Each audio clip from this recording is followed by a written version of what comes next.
There are many ways to become wealthy, but this is the best way, which is getting a commercial building, adding value to it, and then refinancing, cashing out, or selling and rolling the money to another building, where you can actually cash out literally your down payment or have credit lines against it. So the same money, you can work it so many times and you actually grow that way. So based on the income stream, when can I refinance and cash out the money that I put in? And then, would I be better off reselling it once it performs? I look at that also. That's another thing that I do when I look at a building. For example, in the JV program, those that are in it, you know that when you get a property under contract and you line up a tenant, and I go on the letter of intent conversation with the tenants, I'm negotiating with the tenant to get them in, and I'm gonna give them tenant improvement money to improve the building. But as soon as they sign and they get in and they start making the payment, I sell them. Why? Because first of all, it's a multiplier, and you can become very wealthy by working a multiplier. And it's a lot safer to cash out of these properties because I don't know what's going to happen 10 years down the road, and I want to work out more money because there are more students that bring in more deals, and the JV program keeps growing that way. So selling them and getting more cash, so we start with this much cash, and then we buy a building all cash, we put a tenant in, the value goes up, we sell it, now we have this much. Now we buy another building with this much, we sell it, we have this, we have this, we have this. So we keep growing that way. So would I be better off reselling it once it performs? Some other buildings, like the Coach, I don't want to resell it. It brings me a lot of income. It could be worth, I don't know, 7-8 million. It's practically the debt on it is 400,000. But the thing is, it's pumping the income. That income is a base income because you have to have that stability for yourself as well. What else to do when you're getting into commercial? You're asking what to do. I'll tell you what not to do later, but what else to do? Do the due diligence. Okay, what is due diligence? Get an inspector or a bunch of inspectors. You're buying an apartment building, get the proper inspections. There are companies that will do inspection per unit because you're not going to physically go into each unit. There is only one of you. You only have so much time, so much energy. These companies specialize in this. So you must get the proper due diligence done through an inspection. I hate to be so absolute, I always use an attorney because attorneys will find out things that I didn't think of. They always come up with something. Hey, did you see in the title report here, there is a restriction? Oh, really? I didn't know there is a restriction. Where is that? Right here. So inspections, attorneys, title companies. If you're going to do commercial, make sure the title company is familiar with commercial transactions. Or some title companies that do mostly residential, they don't do commercial.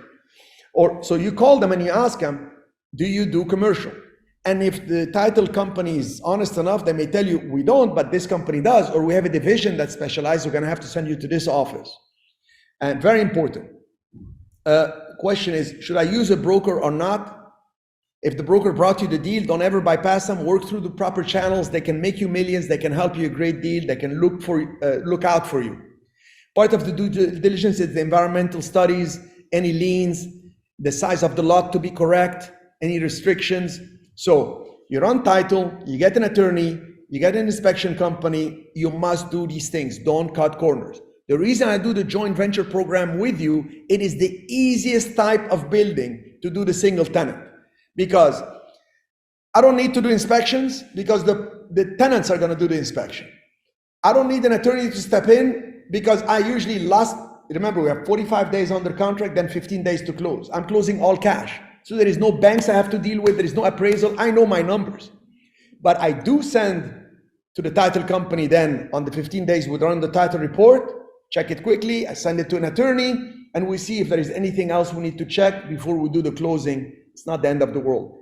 The tenants already inspected the property and they say, well, the extractor doesn't work very well. We need a new roof. We need this. Okay, then we work out the numbers.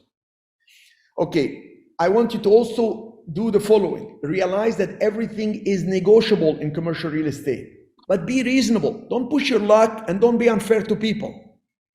I've had tenants that thinks they're gonna make a lot of money. Those were like mom and pop. I do sometimes with smaller tenants in buildings I already own. And this guy comes over and he says, oh, I'm gonna put this Mexican restaurant. It's gonna make a lot of money. I did my studies and all this, and I can offer you $8,500. I know he's not gonna be able to pay $8,500. It's gonna be nothing but a problem. So I told the guy, I said, listen, I know you want to pay 8,500, would love to get 8,500 from you. I'd rather sell the building to you. And if you want to buy it, and maybe you have that formula with tacos and burritos, you're going to make you millions, but I doubt you're going to be able to pay 8,500. Now, if I signed with the guy for 8,500 and he's in trouble 2-3 months later, guess what? We're both in trouble. Now I don't look good for the banks. Now it's not good to have a property that doesn't perform, and I can become very obsessive when somebody owes me money. I'm sure you do too, right? So that's why I have a real estate fund. I respond to my investors very fast. I've always paid on time for 12 years, never missed a payment. I will die. If you don't get paid, that means I am dead, and you're gonna get paid 30 days later by the insurance company. So just process this mentally and understand what I'm telling you. So I don't like somebody owing me money. I am brutal on the 4th of the month because my leases are, I'm here in Puerto Rico, and I came in with the knife in my mouth because last month there were quite a few tenants late. So I said, okay, my team here is not doing the best possible. I came in, I flipped out once. One of my 2 attorneys resigned on the spot. He just couldn't take it. I said, okay, the other attorney, guess what? Now the knife is in his mouth and he's whipping out letters of default, and everybody's coming to pay. Like, they're willing to pay cash so they don't see me again. Key thing, always collect. Don't deal with weak tenants. Very important in your commercial buildings. It can make you or break you. One more thing. Deal with the bigger players.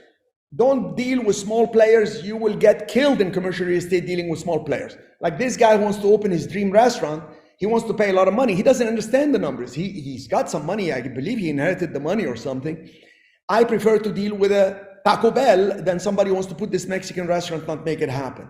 I prefer to deal with a big company. Like I just leased commercial space here to a big company that are in cryptocurrency. And I said, well, if you're just in crypto, I'm going to have a hard time leasing to you. Oh, I found out they have real estate, they have this. One division have crypto, which is fine. And we lease to them. Big companies make your life a lot easier. Good.